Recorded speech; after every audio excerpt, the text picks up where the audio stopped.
starts as a kiss. You could say it's between two old lovers or maybe two new lovers, but it's definitely the transference of some form of electricity, or what you could even maybe say a spark. The spark itself slowly glows. It's almost if it's a new life breathing in purpose for the first time. It dances along an edge and it slowly moves from being a spark to being a glow to being a full flame. Pretty soon, it's almost like a conductor is conducting an audience of bright orange and flickering as the sparks and the flames dance from almost like one item to another, between pages, through spines, up shelves, until at last, like an orchestra reaching a crescendo, the fire itself is screaming in an orchestra of warmth and fury and heat. And standing all beside it, there is a rogue, a bearded rogue. This is We're Not Wizards. My name's Richard, and I'm joined today by Mr. Tony Miller. Hey, Tony. Hey. That intro, I didn't even write that down. I'm telling you, the embers of my heart are now quite alight. There you go. That was excellent. I had to. You know, I mean, let's face it, you know, there was no other way to do this introduction. I couldn't have just done the normal one. You know, you've come aflame, you've come burning onto this Kickstarter page. You know, you've set alight with the fire, you know, the Fire in the Library board game, which is strange because trotting behind you with a really long neck is a weird giraffe kind of looking after. Well, it's great to have somebody watching my back, and who better to be the lookout for a rogue than a giraffe? I mean, I think that's just kind of the way that works. Unless, of course, they get distracted and all they're doing is standing around kind of chewing leaves, which is...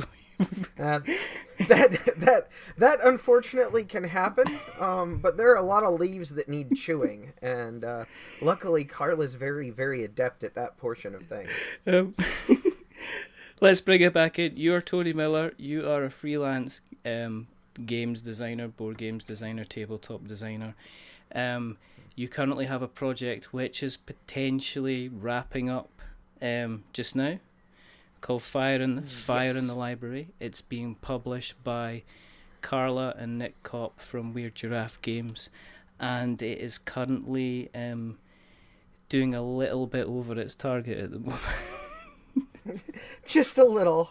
Yeah, as of this recording, I actually haven't looked at it today because I've gotten past the point where I can look at it over and over again, because before it was just disbelief. Like, I'd look at it and go, that can't be right, and I'd have to look at it again. And now, like, we've gotten past the point of disbelief to just incredulity. Like, I just look at it and it's like, no, there's no way. But as of right now, and this is 2 days before the end of the Kickstarter as we're recording this, we have 1,840 amazing backers. Yeah. And we are currently at, let's see, what is it? 660% of our funding goal. Oh. Somebody needs to pledge, like right now. It's unbelievable to me. It's truly unbelievable. I don't even know how this happened or how I got here. Like you said in the intro, like, I find myself standing next to a giant conflagration and I have no idea how I got here. Well, you know, I think people need to know a little bit about how you actually got here, to be perfectly honest, because what we like to do at We're Not Wizards is we like to find out a little bit about, you know, your past. So we're going to stare at the reference section of the past. We're going to have a look at the lending section of the present before we jet off into the potential finds of the future. Do you want to tell us a little bit about how you got into the hobby, young man, if you don't mind? Sure. Speaking of young man, that's kind of all when it started. When I was a wee one, board games were one of the few things that I could do with my family that didn't result in an argument, fight, knockdown, drag out brawl, or some other form of screaming match. So, and this is like games like Monopoly and Sorry, which create those kinds of situations for the average gamer. So I don't know how that managed to work in my household, but the old classics, the mass market games, were where everything kind of started, until I decided that Clue was my favorite game of all time, and proceeded to drive my father insane playing it over and over and over and over and over and over again. At which point he decided, okay, there's got to be something else. I can't play Clue one more time or there will be an actual murder. And he went up... As long as he put it in a little envelope or something, you can imagine the cops turning up and says, where's your son? I don't know. But, maybe you should walk into another room and guess. Exactly, I've put various items throughout the house, and there's an envelope over here, and if you guess it right... Yeah. I hope you're good at deduction games. And he wanted a deduction game because he knew that was something that I liked. Yeah. So he actually found a copy of Sleuth by Sid Sackson, the old 3M edition.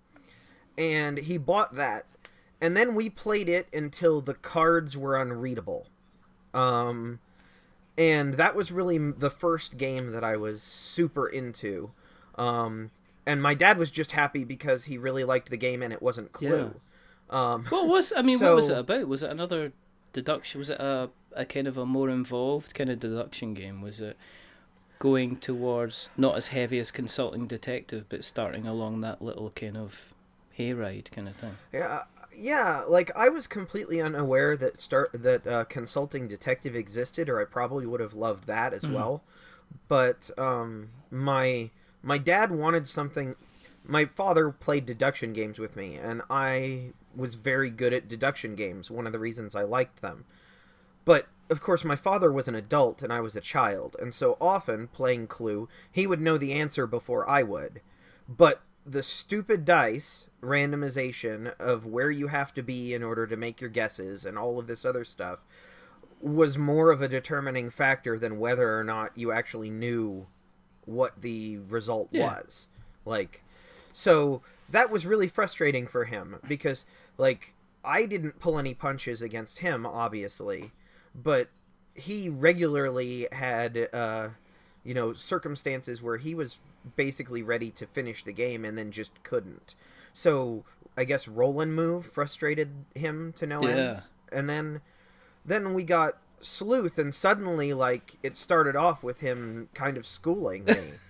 But as we played, I started getting better, and he started, actually having to try.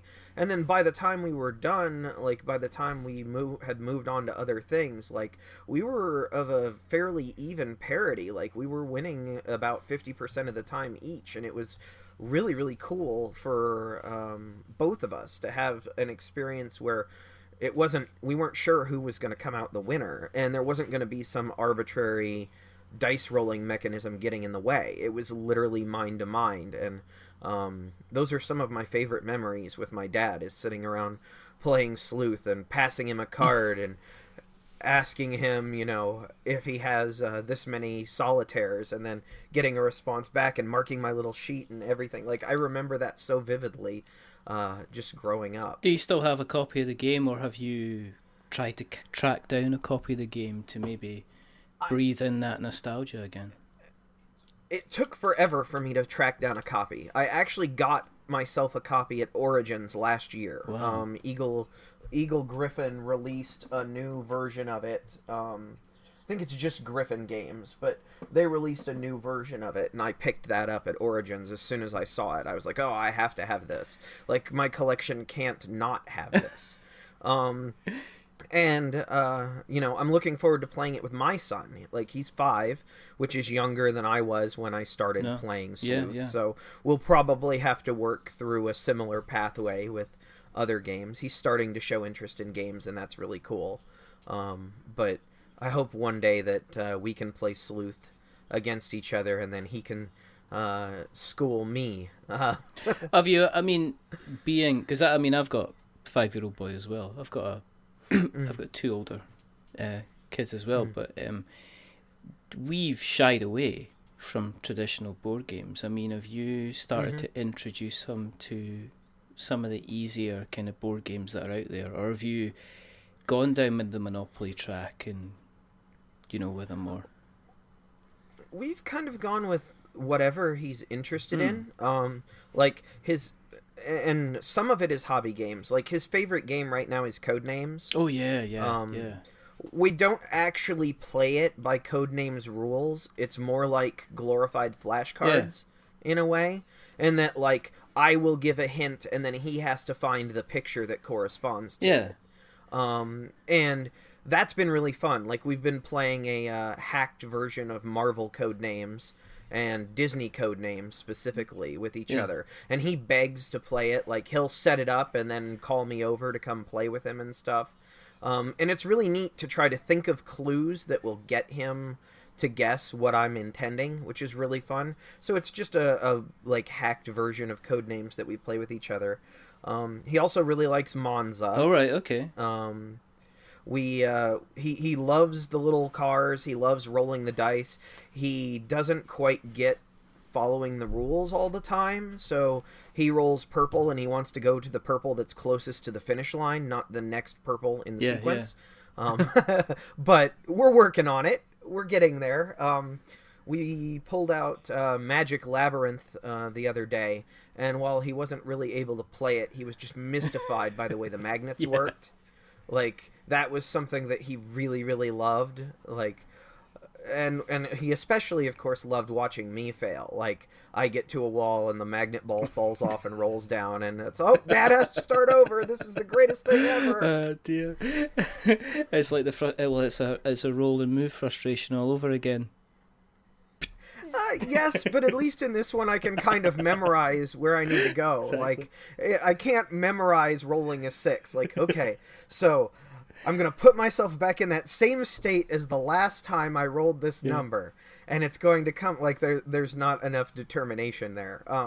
But yeah, we play a little bit of everything. We have some mass market games that we've picked up in Target and other big box stores and stuff that we play too, but I'm kind of an omni gamer. Like I still am willing to play a lot of the older mass market games, even if I know that there's flaws in a lot of the mechanisms or that they aren't particularly put together well. I don't really have a problem with them. Like I think you have to. There are some games I don't enjoy and some games I do, but yeah, but I think you have to. I think you have to. You have to know kind of what everybody else is looking at. I mean, when we go about the toy store, I'm always amazed that it's very few kind of board games that you would consider kind of well known in the hobby will actually be sitting on the shelves of a toy shop. It's like there'll be I'll maybe see Scotland Yard. I'll potentially I mean I'm seeing Obama Llama coming up now and again. I've still not seen like Codenames, but then again I guess in the States your guys, your Targets and your places like that seem to be having a greater stock of board games. Over here it's the bookstores. Waterstones seem to have gone down the board game kind of path, but it's still strange to see parents picking up like a copy of Monopoly, and I'm saying I wish I could just fill your basket with all these other joys instead. I've had conversations with people in the aisles at the store. I'm kind of shameless. It's just one of those, like, how about you guys pick up Splendor instead? Or if you're looking for a fun game to play with your kids, King Domino's sitting right here. This is a really good one. You should try this one. Or I love suggesting hobby games because, especially with younger kids, the wooden pieces in hobby games are games in and of themselves. Yeah, exactly. Like, I don't have to know how to play Animal Upon Animal to play with a bunch of little wooden animals. No. I don't have to know how to play Monza to enjoy driving little wooden race cars around a track. Yeah. So that's, something that I try to direct if they're gaming with if their parents gaming with their kids, I try to direct them to. And I've had a lot of success with that. Yeah.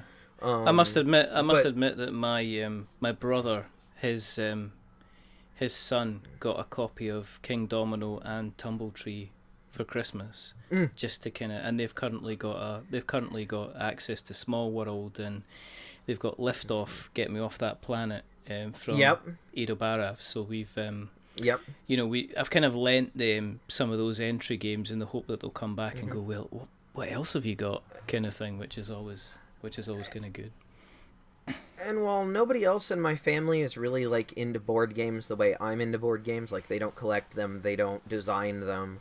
My brothers and my parents and stuff will still play games. Like we played a lot of spades growing up, so any game that's numbers on cards, I can introduce to them without any difficulty. Like they picked up No Thanks in a second. Like they were totally into things like Yeah. Coloretto, Red 7.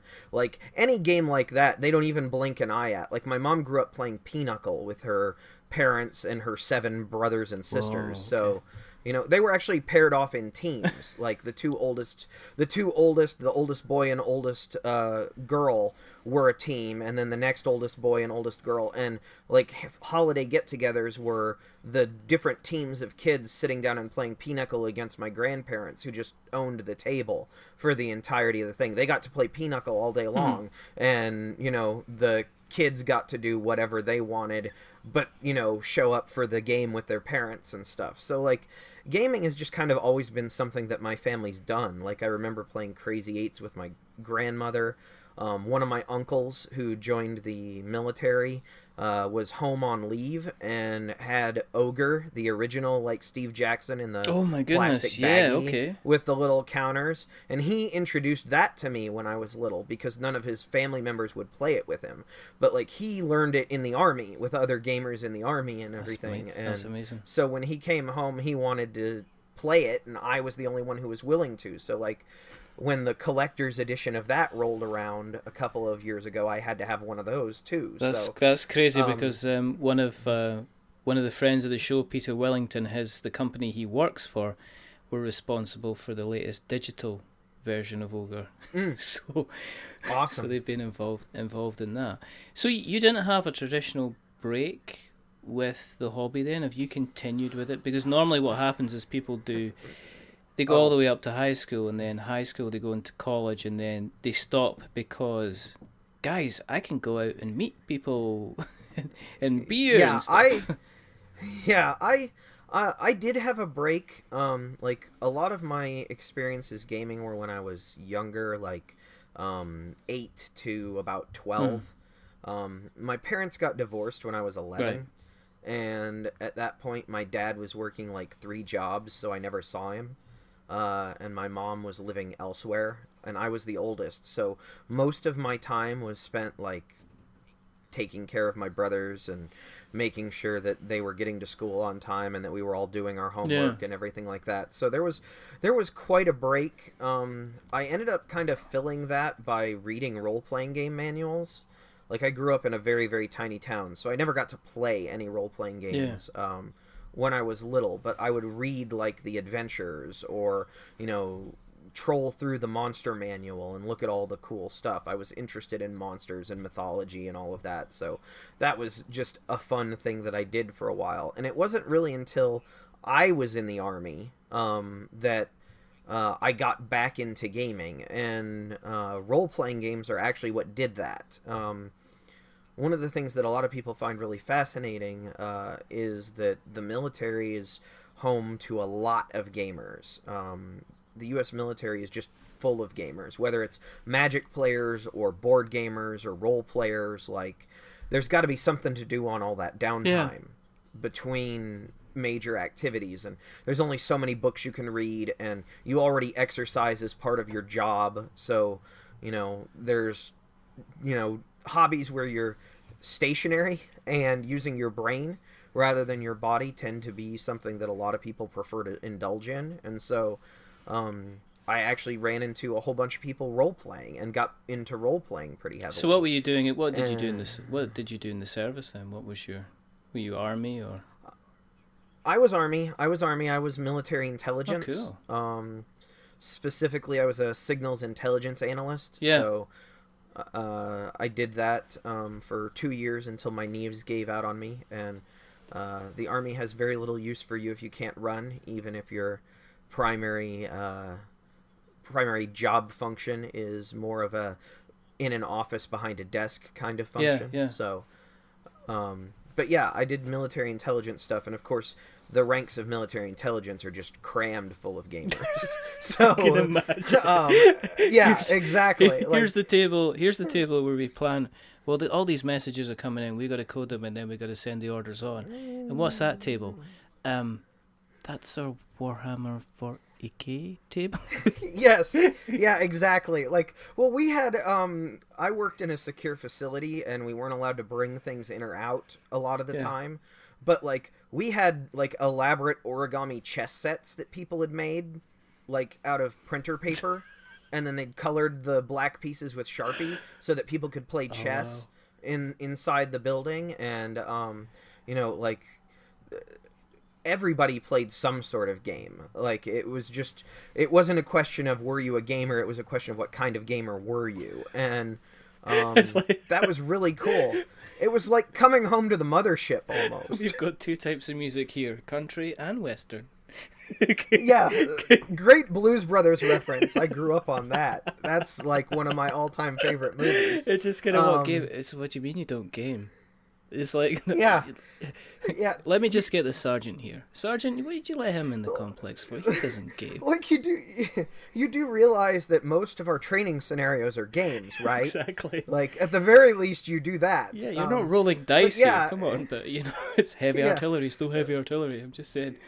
Yeah, but yeah, it was a really interesting experience. And then I got out and kind of like just continued role playing, and then I got into the Game of Thrones collectible card game. Okay. Back when it was a collectible card game, before the Fantasy Flight rolled out the whole LCG model and everything. I was a big George R.R. Martin fan, and the Wizards of the Coast stores, which were a thing, if you can imagine that, I can't imagine. were going out of business. Well, yeah, they were going out of business in the local malls and everything, and so I went in there and managed to pick up just a box, like a full like display case of starters for almost nothing, and immediately became addicted to that specific game. And I played that all the way up until they actually shifted to the LCG format, at which point all of my old cards were basically compost.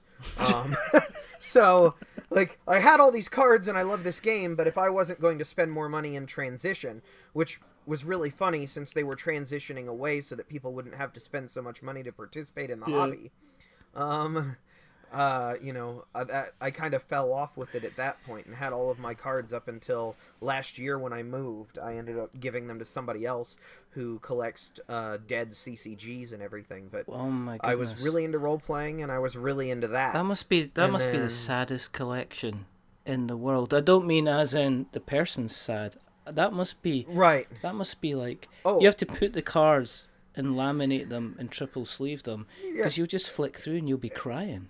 Do you remember? Yeah, it's like the collection of broken dreams and hopes. Like the number of people who spent time working to produce those things, and now like you can buy them for like pennies, like not even pennies. Like some of them literally are worth more if you recycle them than if you actually play with them. And like they're whole worlds and whole games and whole systems and so many cool things. And it's kind of like a, I don't know, it's like one of those curiosities type collections, you know, where next to the, you know, head in formaldehyde, you have, you know, the dead warlord CCG from the 1990s. It's like the opposite. It's like the opposite of the bright, shiny new on Kickstarter, isn't it? It's the opposite end of the universe. Exactly. It's kind of like gamer hell. It's like where are you going? Well, you're going to the place, not the Bernie place. No, not the Bernie place. You're going to the obsolete CCG thing. No! Yeah, you're going to the place where cardboard goes to die. Enjoy. Exactly. But yeah. So you're collecting stuff. But when do you make the transition Tony from collecting stuff and not scribbling on it to getting card and actually scribbling on it and saying, okay, I'm going to put a 4 here because that'll work. What's your journey into kind of starting? And are you the guy that... Because Fire in the Library is doing well, as we said at the top of the show. Yeah. But is this your... is this your first time up to bat? Is this your 15th time up to bat? Is this your... Guys, you can be Captain America. Listen, I can do this all day. Kind of thing. We're getting in all the film references are coming out today, but all of them. We got to throw all of them in there, and I appreciate it. Okay. But yeah, so my first design actually was so. Let me back up just a little bit. So I stopped playing role-playing games because I didn't have time to play role-playing games anymore. Yeah. I was an adult with a full-time job, and a child and all the other stuff that entails, and role-playing games take a 4-hour minimum commitment, and that's if you're not running the game, and all the other stuff that's involved, and then trying to coordinate adult schedules who also have jobs and kids and stuff like that just didn't work. So pandemic happened, and suddenly I discovered modern hobby board gaming, and fell in love all over again with something that I'd kind of moved away from. And so I started playing board games because they were much easier to fit into my life. And then I started having the issue of everybody I know is an adult, and so it's either play these games by myself or find some other hobby to work on. And so initially it was playing the games by myself until finally one day I just decided, you know what? Maybe I should try designing one of these things. Like when I did, role-playing games, like I ran games as the GM, and I used to come up with my own monsters and my own creatures and all of that stuff. And that's dabbling in game design.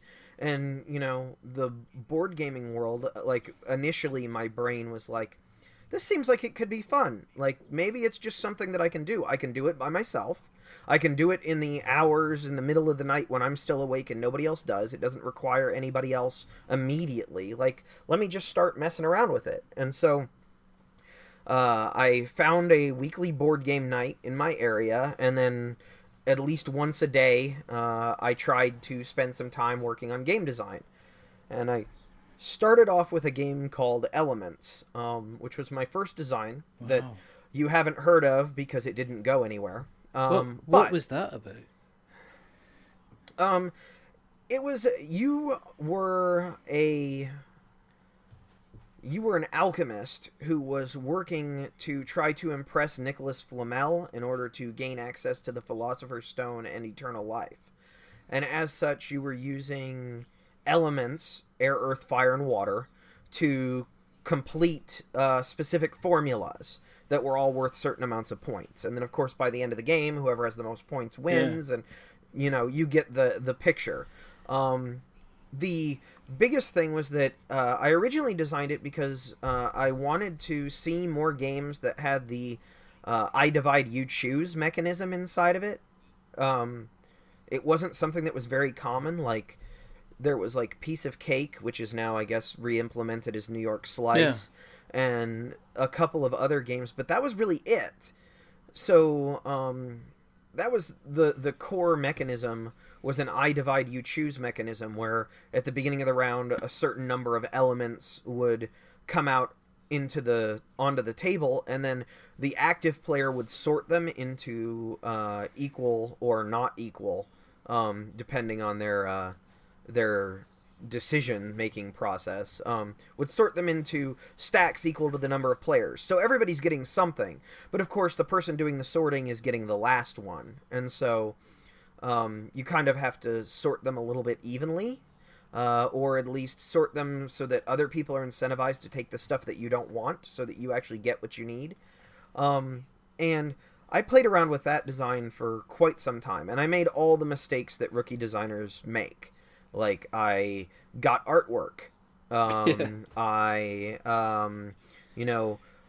pitched it all over the place. I designed it all over the place and inflicted it upon my friends and family at playtest nights and at my board game night and all of this stuff. And I say inflicted it. Nobody really hated it. Like, I still to this day don't think it was a bad game. Yeah. I just don't know if it's a publishable game. Like, I don't know if it's a game that anybody would actually pick up. But I designed this game and decided that I was going to go to... I did a whole bunch of research. Like, I discovered Cardboard Edison, which is an amazing resource for designers. I started lurking around all of the design communities that I could find and everything. And then I ended up going to Unpub. And my first Unpub was the first one that was in Baltimore, the first Unpub Prime in Baltimore. And I brought my little game... And a whole bunch of people played it and said, this isn't half bad.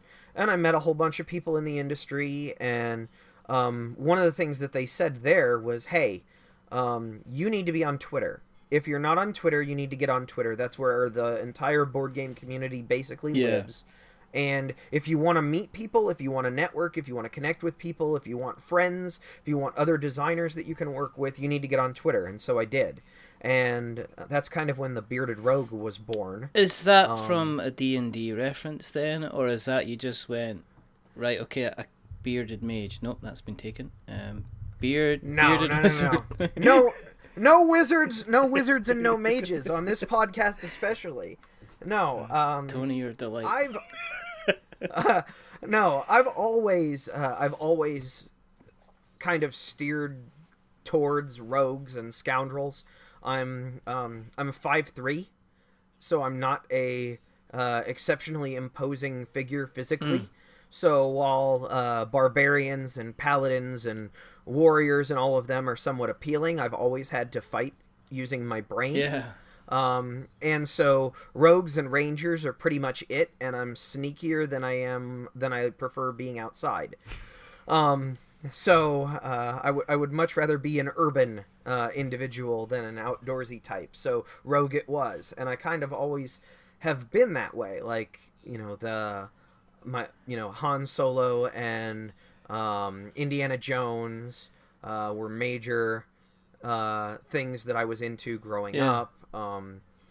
Since then, like, most of the fantasy novels that I read focus on characters who would be considered rogues or assassins or scoundrels. Like, that's just kind of my archetype. I'm chatty and I'm not physically imposing.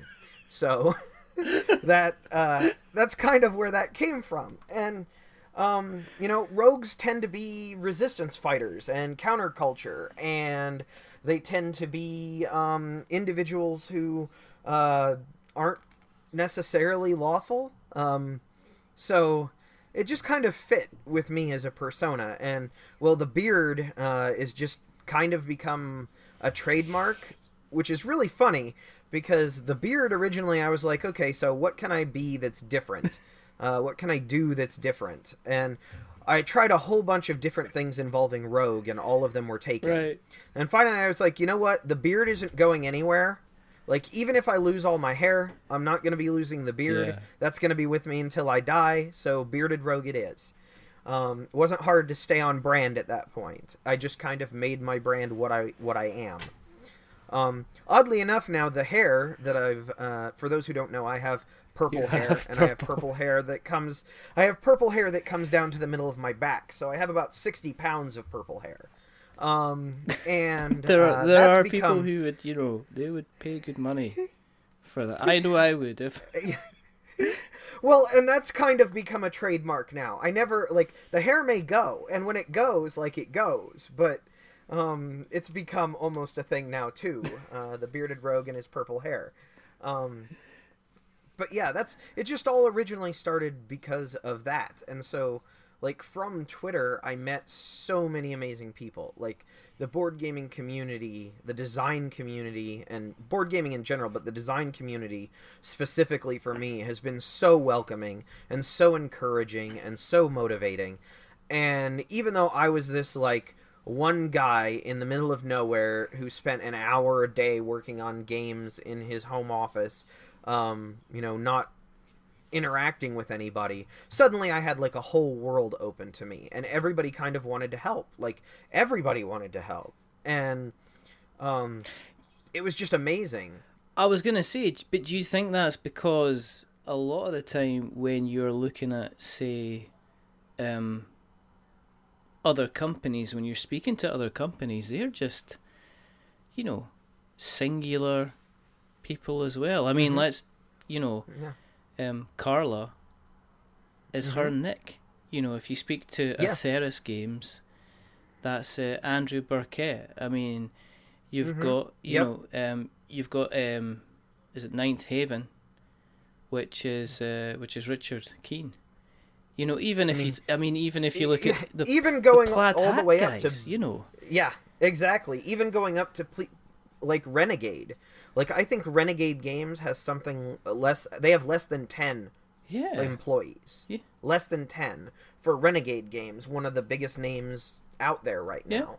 And I think that is part of it. Everybody who's in this industry loves this industry. Like, there's not money in it. That old joke of how do you make a large fortune or a small fortune in board games? You start with a large fortune. That's fairly accurate. Exactly. Like, people get into people get into this because they love it. It's the Terry Pratchett thing, the masquerade thing, and he says what happens? He says, well, what you get, you put money, and you put money into opera, and he says, and what happens? Well, you get some money back out, and then what do? You put that into opera as well, and do you not make any money from it? No, you just get opera. It's just you just kind of keep getting opera, and that's the way it is with gaming. Like, you just keep getting games, you just keep getting gaming. Like, it just kind of continues that way, and so the people in this hobby know how hard it is to be in this hobby, and they understand the realities of it. Like, most of them work day jobs in addition to their hobby job. Like, they're not just a game designer. They're a game designer plus whatever they do to take care of their family, plus whatever they do to pay the bills.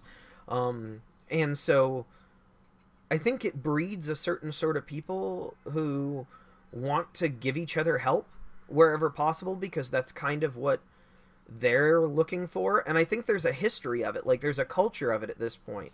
Like, it's just what you do as a designer is you help other people. And I love working with other designers. I love talking to other designers about their games. Unpub was a revelation. Being on Twitter and being connected worldwide was like the greatest thing ever. I'm an extrovert, and suddenly I had all these other people who were as interested as me in talking about game mechanisms for hours at a time. That's not something that you just find on the street. No. You don't just strike up a conversation about, so what do you think about drafting? Oh, well, it's really cool the way they do it in Seven Wonders, and it's all simultaneous, but, there's something to be said for the tabletop draft. There's a lot of people who aren't interested in that conversation at all, and their eyes glaze over when they hear that kind of thing start. But I'm a gearhead, and I love it, and so I accidentally found myself on a podcast at some point. And I say accidentally, so I went to Origins a couple years in a row, and then finally with Elements, after Unpub said, hey, this is pretty good.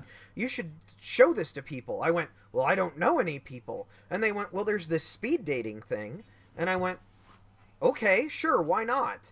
So I signed up for a publisher speed dating event at Origins, and there I ended up showing my game to 12 different publishers over the course of like an hour. I got 5 minutes with each of them. And while none of them picked up the game, now I knew who they all were. They knew who I was. And during that speed dating, there was a gap of time where I didn't have a publisher at my table, and the person at the table next to me didn't have a publisher at his, and the person at the table next to me was Ian Zhang. Oh, right, who is on my podcast with me. And like during that downtime, we just showed each other our games. We just talked about, so what did you bring? Oh, what did you bring? And we just told each other about it and everything. And we agreed to play each other's games. And so after we got out of publisher speed dating, we did.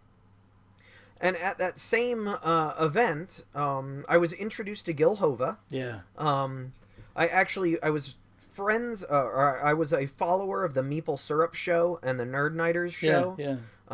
Live on YouTube. They both used to run. Meeple Syrup is still going, though they've changed up hosts and formats a couple times. And I got to meet Sen, which was like a life-changing moment for me because I loved Belfort and he was one of my design heroes. Like some of the first articles that I saw on the web to help me with game design were him and Jay writing as the Bamboozle Brothers about how to build a cell sheet or, you know, things like that. And so I got to meet Sen, and Sen's like, hey, you want to play a game? And he sits me down at a table, and the game on the table is Gil Hova's The Networks. Oh my goodness. I don't know Gil. I don't know The Networks at the time, but I played a 4-player game, and then the rest of that weekend I played a 3-player game. Yeah.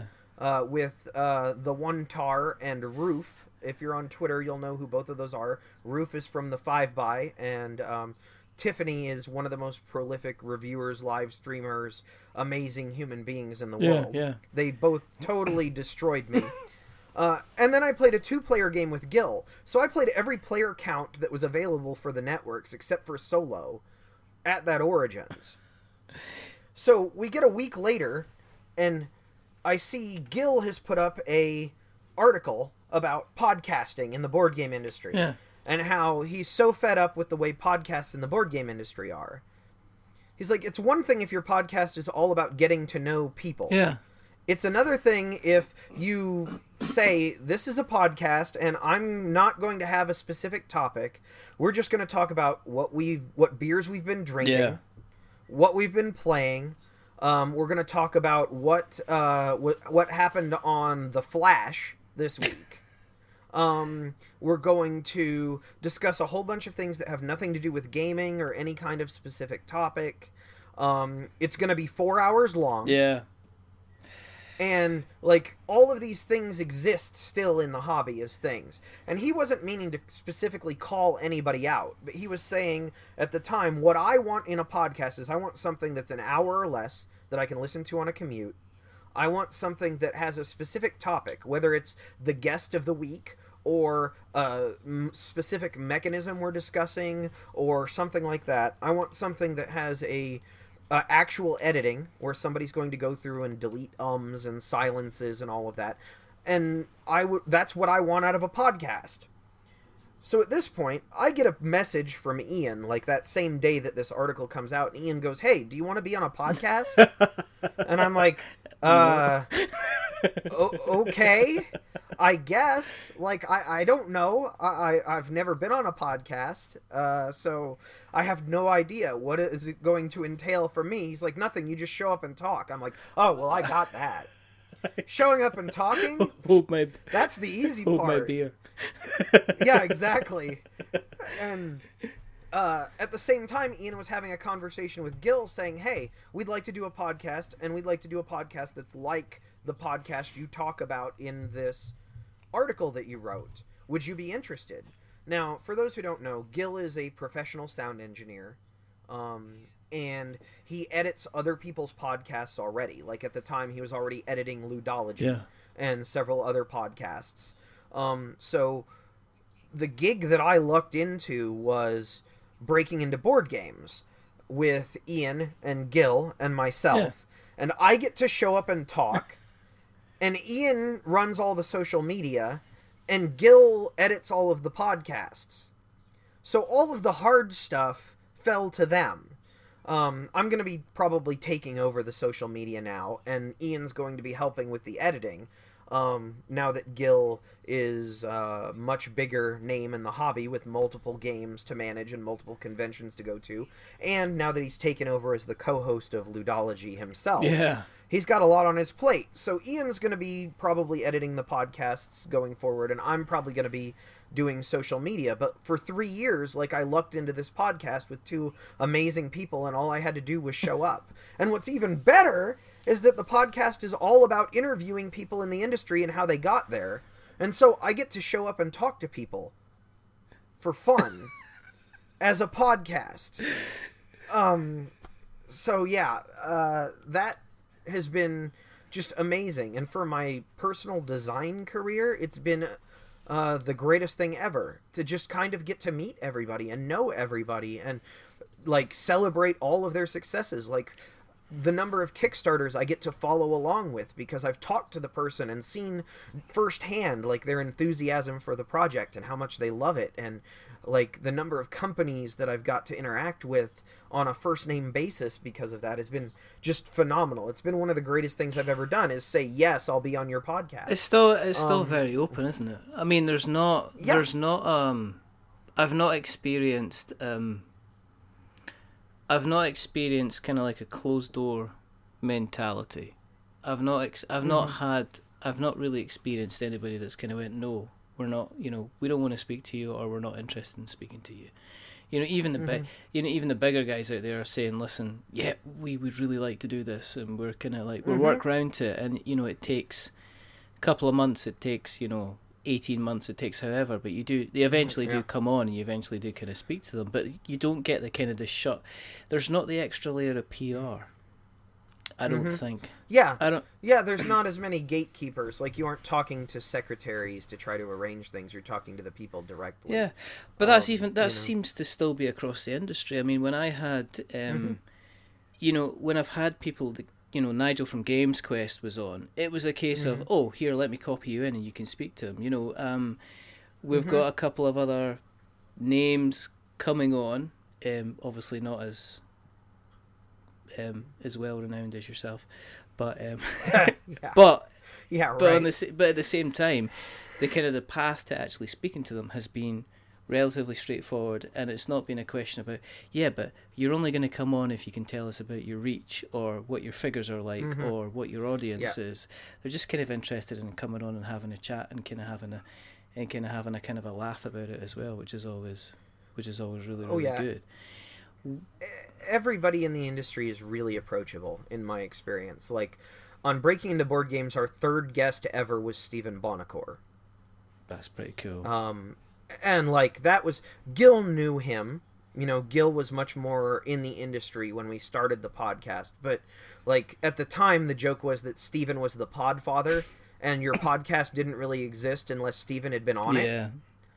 And so, like... He found out we had a podcast and was like, so can I be on? And it's like, he's asking to be on our podcast. Like, and, this is somebody who could get the time of any board game media that exists, and he's asking to be on my podcast? That's really It's cool. the whole Alice Cooper Wayne's World thing. I've said it before, but it's kind of like, why don't you just hang out with us? Okay, I'll hang out with you. Yeah, exactly. Like that Origins. Like, I meet Sen and I'm totally starstruck. Here's this guy who's designed Belfort, which is at the time like one of my favorite games. I played it almost weekly. Yeah. And you want to sit down and play a game with me and all of these other designers? Okay. Like, brain explodes. The we're not worthy chants start. Exactly. Like, it's very much exactly like that. And it's just been it's been amazing being in that part of the industry. And then, like, that's directly led to any of the success that I've had in the industry. Like, people know what I'm working on. People know what my designs are. They interact with me on Twitter. They hear me talk about them in the public space. And, I pitch my designs at conventions. And, like, Carla was a friend long before she was my publisher. Like, we met each other at a convention specifically so that we could play each other's games. Yeah. Because they sounded interesting. And she, at the time, had Super Hack Override, and I ended up showing her Fire in the Library, which is very humorous now that, that was the game out of all of the ones that I had that I chose to show her. Yeah. And then I find out as we start, like, that she doesn't like Press Your Luck games, and I'm like, oh, this is going to be great. I've just wasted this person's time. Dear. She did say, though, on the show that she kind of said to you at the time, I think she said, I'd like to publish this. And you, she says, I gave him the impression that I was kind of like being polite. It was kind of like, yeah, I'd publish this. And you go, oh, that actually came later. Which is even funnier. So we played Fire in the Library the first time we met at Gen Con, and then fast forward a year to the next Gen Con, and I'm pitching Fire in the Library to publishers. And I'm getting the same feedback from all of them. This is a pretty good game, but I already have a Press Your Luck game. Yeah. Or, this is a pretty good game, but the earliest it could come out in our lineup is 2020. or this is a pretty good game, but, and I'm like, man, like everybody seems to like it. And I was dead tired because I worked with Renegade at this year's Gen Con, demoing games all day for like 8 hours in the crowded Gen Con hallways. So I'm beat. Yeah. And I'm just sitting here talking to my friends about all of the designer publisher meetings that I had. And I say, I don't understand. Like, everybody seems to like this game, but nobody wants to actually make it. And I'm, like, totally disheartened and totally out of my head. And add to that, I'm 5'3", and so things tend to go over my head in conversation. I'm talking to Carla, and she's like, really? Nobody wants to put that one out? And I'm like, no, it's just not, I'm not having any luck. Like, everybody likes it, but nobody can do it. And at that point, she says, I'd be interested in doing it, and I totally miss this. Totally oblivious. Like, I'm so in the tired brain state that I can't even fathom what she's actually said. And so, I miss it completely. So we go home from Gen Con and everything, and I'm looking at it, and I'm like, and I'm like, these are the things that I want to do for the game. And she goes, well, would it be cool if I helped you do some of that? And I'm like, oh, that would be awesome. I would love that help. She goes, well, would it be cool if I kind of developed it? And I'm like, oh, wow, you do that? And she goes, well, I'd publish it, but it didn't seem like you were interested. And I'm like, wait, what? What? Did you wake up at like 4:30 in the morning and just go, she said she'd publish it?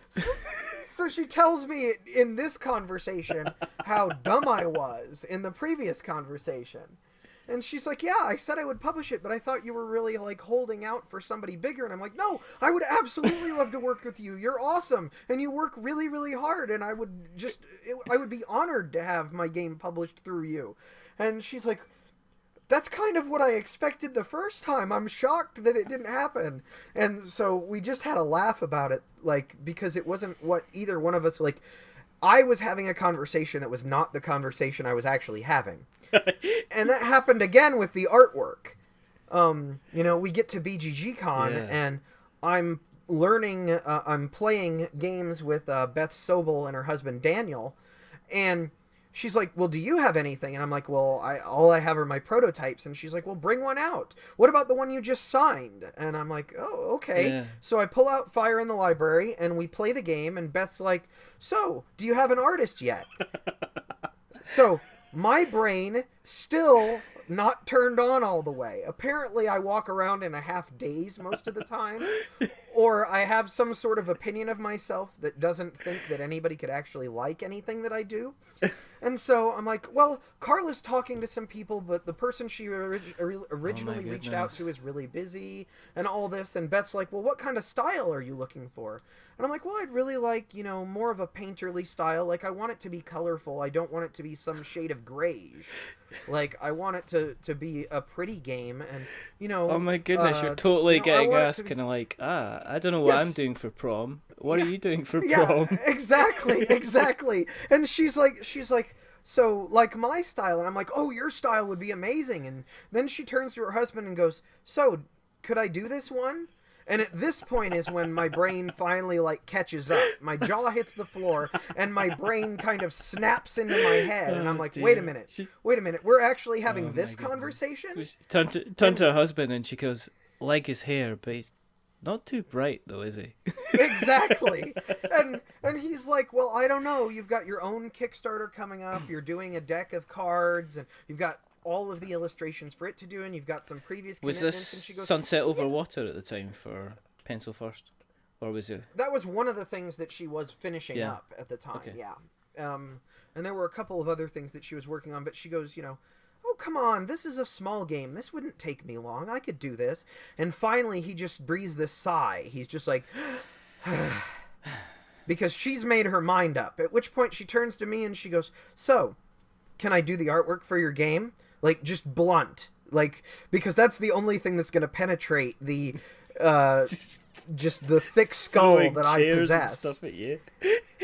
And finally I'm like, well, I'm not really the boss. You'd have to talk to Carla. I can put you in touch with Carla. Would you talk to Carla?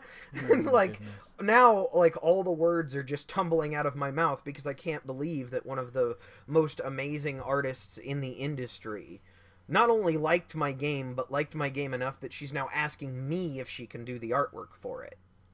Um, and so I put him in touch, and like Carla and her worked it all out. And so all of the beautiful visuals that exist in the game that are up on the Kickstarter are, you know, hard work from her and Katie Cow, who was the graphic designer.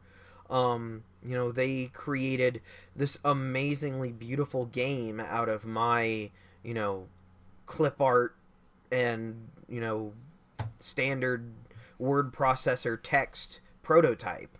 You know, they took my game and made it gorgeous. And Is that the point? It that is kind of white card. It's white card and typeface, isn't it? It's white. Somebody said to me, it's white card and Times New Roman.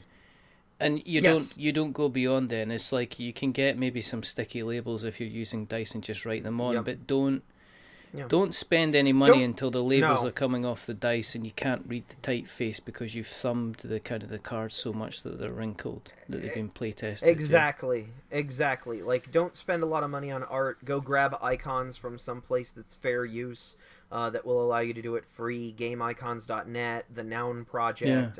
There's all sorts of places where you can grab just little clip art icons. You don't have to make your prototype pretty. In fact, it's better if you don't, because somebody else is going to come along and make your prototype pretty, unless you're self-publishing. Yeah.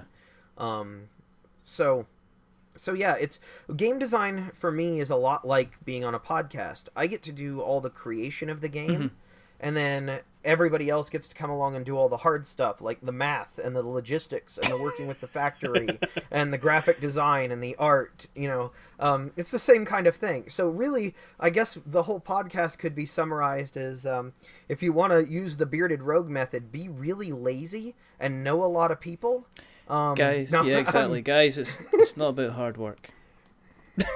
Not at all. It's not about Not hard at all, work. no. It's about obviously it's No. about being in the right place at the right time, but making sure you're a bit more switched on than Tony is when it comes to people asking Yes. you to prom.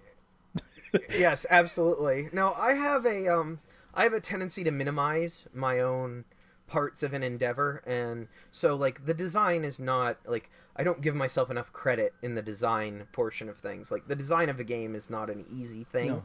And it requires a lot of hard work, but it's a lot of hard work that I personally enjoy, as opposed to a lot of hard work that I don't enjoy. And so it's kind of a treat to be allowed to design. Like I get to do a whole bunch of hard work on something that I love. Just like running a podcast and talking. I love talking, as anybody who's listened this far knows. So in the timeline of things, was Stellar Leap already successfully funded on Kickstarter? Was that a thing that was going to Yes. happen? Yeah. Yes. So you were already yes. aware that Carla could successfully, and let's face it, come from nowhere.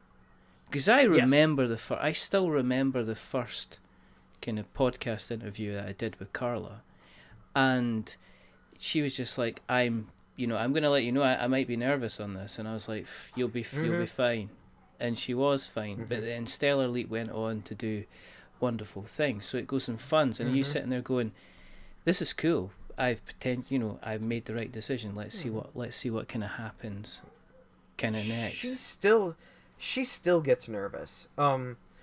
She still gets nervous before every interview, before every video, before everything.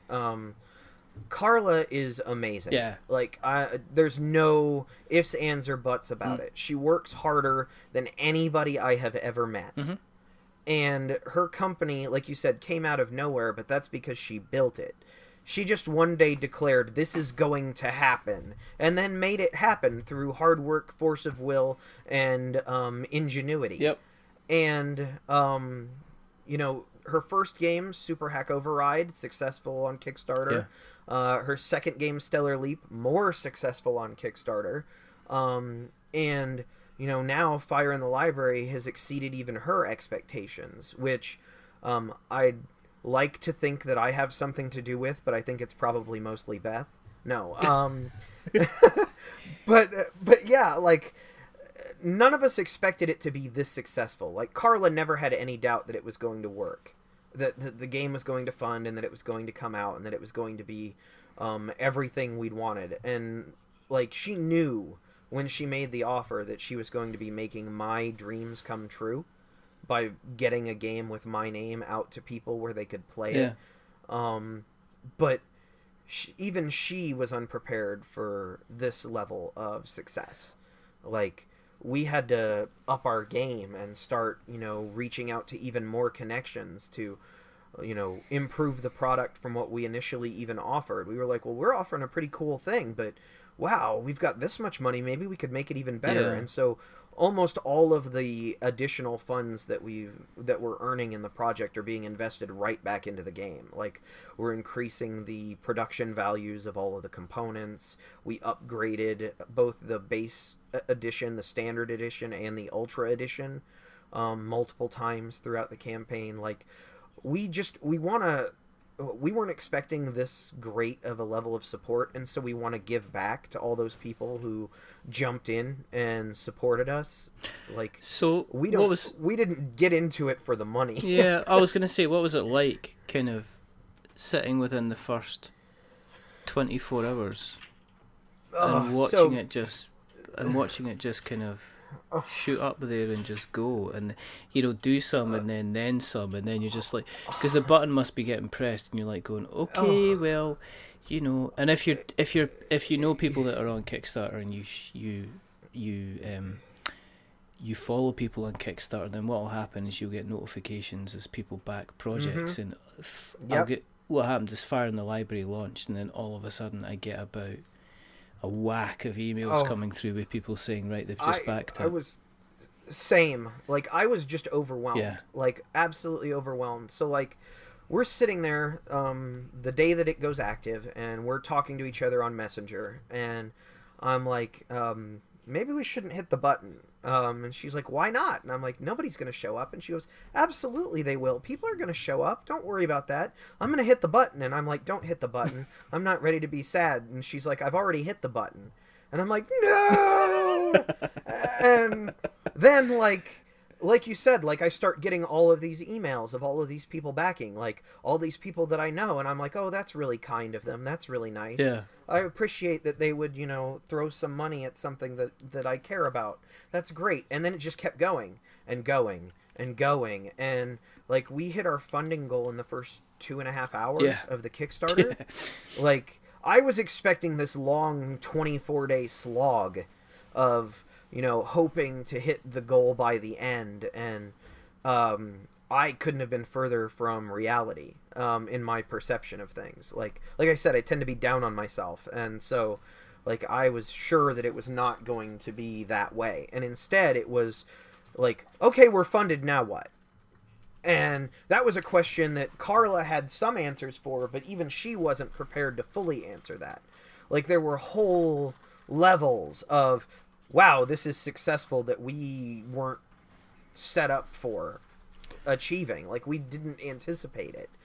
And stretch goal shopping list, I think it is. I think you've got the kind of the ones where you say, okay, I have a budget, what am I going to buy with it? And you almost like you run out of things that you could possibly add to the game. Yeah, it's kind of like that. Like, the initial stretch goals were, let's upgrade the cards. Yeah.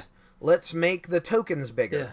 Let's make the Ultra Edition a little fancier. Instead of cards, we're going to give you laser-etched Turner boards to match the laser-etched box and the laser-etched tokens. And then, like, we start getting to the point where, okay, well, we'll upgrade the bag for the Standard Edition. And then we'll upgrade the bag for the Ultra Edition. They'll just be better. And then, we'll contact MeepleSource and see if they'd be willing to do tokens for the game, because they actually have a book token already, but it was only available in brown. So we contacted them and, like, how hard would it be to, do this? And they're like, well, you'd have to order a certain amount. And so then we started looking at the budget, like, okay, we can add that as a stretch goal. There are some people who would be interested in this as an add-on pack. Like, hell, I'm interested in it, and it's my game, and like the the fancier bags that we added for the Ultra Edition was Demo Ken and his wife Sam run a company called Geekcraft that makes custom dice bags. Yeah. And we were just talking to them at Unpub, and they were like, well, we could do something like that. And I'm like, oh my god, your bags would be amazing. Like, they're reversible dice bags that stand up on their own. Like, they could add, library fabric on one side, flame fabric on the other. It would be this amazing thing. It's like, okay, sure, why not? We've got the money. Like, the manufacturing budget for this is totally within reason, so let's do it. And so we did. So, like, all of our stretch goals suddenly started becoming, how can we make this game better for everybody? Like, how can the game that we ship be even more amazing? Because that's really what we want. We want people to really enjoy the game and feel like they got their money's worth out of it. And the more that we can put into it, the better. And, Carla isn't in distribution yet. Like, Weird Giraffe Games doesn't go through retailers or distributors as of yet. And it's a goal of hers. Like, as a company, you need to be through distribution in order to have that, as they say in the industry, the long tail of sales after the initial Kickstarter. A lot of people, want Stellar Leap, but aren't going to be able to get it after the initial Kickstarter print run goes away unless she runs another Kickstarter or something changes. Yeah, which kind of raises confusing questions of confusion about people that are shouting out about their Kickstarter exclusives. And I'm like, this is amazing. You're wanting $10 now instead of $50 over a period of 5 years, but it's up, it's kind of up to, up to yourself. So it leads to kind of a different set of questions and a different set of confusion. But when you get your copy of Fire in the Library, are you going to sit back like Admiral Akbar at the end of Return of the Jedi once the Death Star's just been just been blown up, and just sit there and say, right, I've done a job here. I've got the best version of Fire in the Library I could ever have. At this point, I can't even fathom. Like, at this point, I'm officially a signed designer. Fire in the Library is my first ever signed game. Yeah. I'm technically not published yet until the games actually arrive. And, that's the day that, like, everything becomes permanently real. Like, that I can no longer deny it to myself or anybody else. Like, right now, potentially, nuclear war could start and the world ends and Fire in the Library never actually happens, and I, live in the post-apocalyptic world, never having been a published designer. I could just imagine that would be, like, your whole thing. There'd be an entire kind of film. He had his game designed. He reached his stretch goals. And now, the bearded rogue is going to make sure his game gets published. Board apocalypse. It's like that. Like, I would be the guy in the Mad Max future who's upset because, his entire life path was altered because of nuclear Everybody's bombs. talking about petrol and you're talking about cardboard.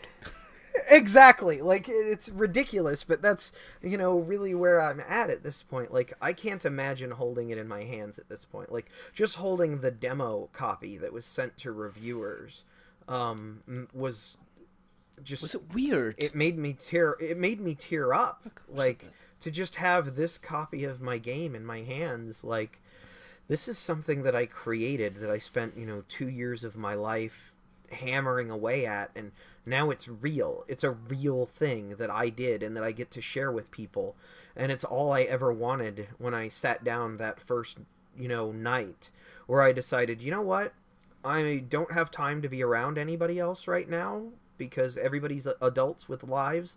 I'm gonna design games so that maybe I can be with them when I'm not around. Like, they can pull my game off the shelf and I can be there in spirit even if I'm not there physically. And now, like, the reality of that is coming to pass. Like, that's a thing that's really going to be a thing.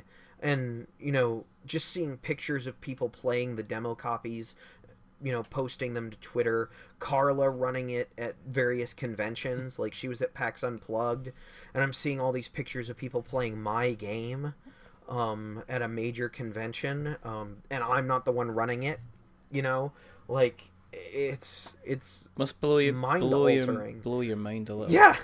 Kind of like, there's absolutely. my thing, that is mine. It's going to be out there.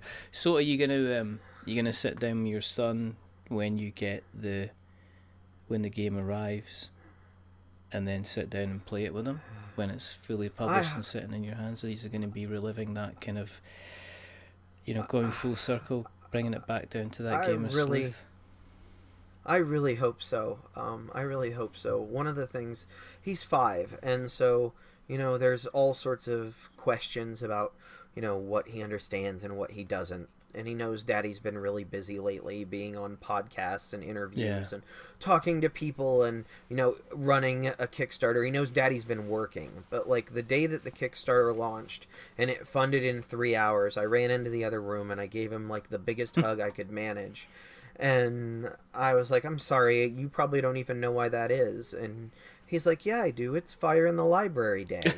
And he just said it to me, like, clear as day. And, like, he knows how much it means to me and how much I care about it. And, when I briefly had the demo copy here to record the Kickstarter video before I sent it off to a reviewer, he wanted to look at it and go through the cards and, just, see what it was. And, like, he knows that that's my game. Like, he knows that I created it. He knows that I'm very happy about it. And so I'm really excited to play it with him when it gets to that point. Like, the last 2 years, I've been developing it, and it's not been a game that was within his means to play, but that's not always going to be the case, and I'm going to have this gorgeous wooden laser-etched edition with a reversible bag and, all of this other bells and whistles and everything. That'll be the most amazing version of this thing that I could have possibly wanted. And I get to share that with my son forever. And, it'll be the kind of thing that I can pass down. And who knows? Maybe he'll hate it and he won't want to play it. Maybe I'll have to design a different game. Maybe you'll have to for him in the future. But I know that some of the reviewer kids, like my favorite story out of all of the stories that have come from reviewers since we shipped them out, is there was a little girl, she's 13, and she stole her father's review copy to bring to a sleepover so she could play it with her friends because it's her favorite game of all time. There you go. And it may only be her favorite game of all time for that week. Exactly. Like the next week she may have a different favorite game of all time. She may, move on and, never even play Fire in the Library again. But in that moment, she loved that game so much that she committed petty theft to share it with her friends.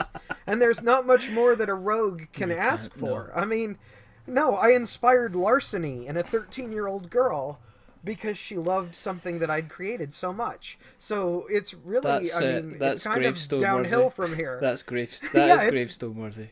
Here lies Tony Miller, inspired larceny in a 13-year-old girl. Well, maybe not put that on the gravestone. When the flames turn to kind of ashes and embers, what's next? What do you do? Oh, design more stuff. I have so many different things that I want to design and so many different things that I'm working on. And this whole process of working with Carla as a developer and seeing things become a product rather than just a game has really made a lot of headway in a lot of my other designs. I have multiple different designs that I'm working on at this point, and I'm kind of taking some of my older designs that I made when I was a younger, much less experienced rogue, and reworking them with more knowledge now and more experience and more skill, frankly, at game design. And so I'm really excited to see what comes next. I'm working on a game called Stocko Trucks, which is It used to be called 18 Tex-Mex, but I've been informed by the gaming community that that is both one of the most funny titles ever and one of the most insider baseball titles ever, and so I'm not allowed to use it. But it's a stock game where you're investing in taco trucks. Oh, right, okay. And using cards to manipulate them on the board, their placement on the board, so that you can make your stocks worth more than everybody else's. So it borrows a little bit from the 18XX genre, but it's a very, like, scaled down gateway version of something like that. And then I've got a game that I've been working on for a long time called Back to Earth, which is kind of an action programming hand building game where you are it's the far future and mankind has spread to the stars, but we're always looking for additional places to live, so we dug out the oldest star charts we could find. Yeah. And turns out there's this planet Earth, I guess, that looks like it could be habitable, but whoever lived here before left it an absolute mess. All right. So our job is to use terraforming robots and green technology to basically clean it up. And whichever company, like any stuff that we clean, we get to keep. So your incentive is to, have the most points at the end of the game, have cleaned the most territory and set up the most infrastructure before the colonists arrive. And then I just started a design last week called Stellascope, where you're astronomers sharing a government-funded telescope, and you're trying to find particular patterns of stars in the night sky. But you can manipulate where the telescope is focused and how the stars are arranged so that you can create the patterns and score points that way. So there's all sorts of stuff still coming out of this very bizarre mind that I have. This is like the fire in the library is not the only kind of burning thing that's happening. It sounds like your imagination is also being set on fire as well. I've got a thing for you then.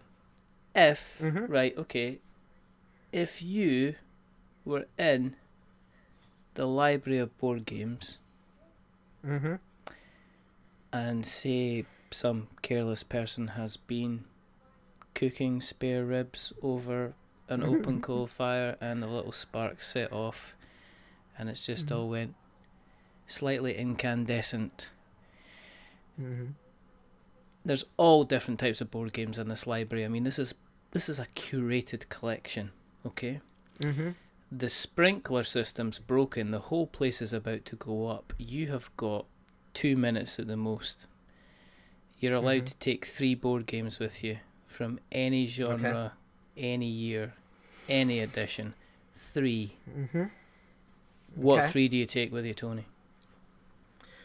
So right now my top 3 games of all time are Android Netrunner, Sentinels of the Multiverse, and BattleCon. Okay, all right. And I would rush to grab those 3 as quickly as I possibly could. I would also probably try to snag my quiver if I brought it with me, because there's 13 card games in there that I can't live without either. You can't so. Sorry. It's one or the other. Sorry. You can't have it all. Like, if you stay too long, that hair of yours is just going to go up. Don't tell me there's not potassium permanganate in that dye. It's going to go up a treat. That's true. It'll just be gone. And that's, oh well. As long as the beard stays, I'm okay. As long as the beard is slightly singed. Like you've been attacked by a small dragon. If people want to keep an eye on what you're up to, you bearded rogue, where can we find you on the internet webs? The best place is absolutely at Bearded Rogue on Twitter. Okay. You can find me there. I'm also going to be soon running the social media for the Breaking Into Board Games podcast, which on Twitter is Breaking Into BG. So that's yet another place you can find me. Please do. I love talking to people. I love meeting new people. I love interacting with people. So I would love it if you reached out. And we'll make sure that we take all these links and we put them in the show notes so that we have notes to show Mr. Miller. That would be quite kind of you, sir. I shall make sure it happens at once. On with the horses. Thanks for coming on. Thanks for having me. It's been a blast. I thought it would be. I was like, I've been looking forward to this actually. It's been a busy couple of days over here, so it's been nice to kind of kick back and have a good chat with you. I've got to obviously make everybody aware that if they want to keep an eye on what we're up to, we're viral, by the way. This is the latest thing. I put out the most ridiculous tweet on Twitter about board games and related it to pizza. And for some reason, yes, there's about 270 of you thought it was worth retweeting and 900 folk thought it was liking. Oh yeah, it's so accurate though. It's one of the most accurate tweets I've ever read. Just it's like, because it's just one of these things. It's like you get the handcrafted ones. You go, right, okay, I'm just going to put this down because this will resonate with people. And this was just, I'd had pizza for lunch, and I was sitting there going, you know what, this is what it's like. And I put it out there and I thought nothing of it. And then next thing I know, it's like I'm thinking somebody's phoning me because my phone's just vibrating. And I look down and go, no, not this, not like this, not like this. I'm like switching the Matrix. Not like this, not this one. Don't let this one be what I'm doing. Why is this the one they picked? I could, I know I've said other clever things. I think the best thing about it is the fact the responses to it have been absolutely golden in relation to how far people have stretched the analogy. There's somebody saying, is it okay to buy a frozen pizza that's 20 years old to put in your freezer? I'm just like, what are you doing? What are you people like? But anyway, so there you go. And you can find that on Twitter if you go for We're Not Wizards. You can find us on Facebook, which is We're Not Wizards, which isn't as exciting as Twitter at the moment. Or you can find us on places like Instagram and YouTube, and you can find us on Spotify. And did I say we're on Spotify? Yes, I have. Every single episode since we've been on Spotify. And you can find us on all the podcast places, which is like your Stitchers and Spreakers and Acasts and Podknife. You can go to our website, which is we'renotwizards.com. If you like us really, really like lots, if you listened tonight and went, do you know what, those guys, they're decent, I'm going to listen to them again, then go to Apple Podcasts and hit the subscription. If you like us even more than that, then consider giving us a rating. There's more. Do you know there's more people listen to us in the States than there is in the UK? I don't know why. I don't know why that is. Howdy. But but if you have liked what you've listened to tonight, consider giving us a rating or a review. If you give us a rating, remember, don't give us 10 stars because that makes us big-headed. But don't give us a 1 star because that makes us cry. And I'm an ugly crier. I've got a face for podcasting. It looks like, it looks like I've ran into a bus like several times. I'm not joking. My mum used to have to tie bones around my neck to make the dogs play with me when I was younger. I was not a good-looking kid. But give us something in the middle, which is like a 5, because it's in the middle and it's average, and we are a bit average. But the person who's not been average today or tonight, while his library is in flames and tatters, is the rather wonderful, the rather amazing, the purple-headed rogue that is Tony Miller. So thank you again, Tony, for coming on. Thank you so much for having me. This has been awesome. And there's only 2 more things to do. The first thing is to remember that we are many things, but we're not wizards. Are we wizards, Tony? Not at all. I'm a rogue. There you go. A bearded one at that. And the second thing is to say goodbye. So it's a goodbye from the... what did I say? The suddenly successful... It's like the musical Little Shop of Horrors. Suddenly successful Mr. Tony Miller. So say goodbye, Tony. Bye, everybody. And it's a goodbye from me. Remember, stay safe, roll 6s, and there might be fire in the library. Is there going to be a pledge manager for it? Can people jump on? Yes, absolutely. So we'll make sure that there'll There's lots of videos out there about gameplays and playthroughs. Watch them all, but make sure that you get involved in this, because this is going to be hot, hot, hot in many, many ways. But until the next time, goodbye. I didn't even get an Iron Brew reference in there. Damn it.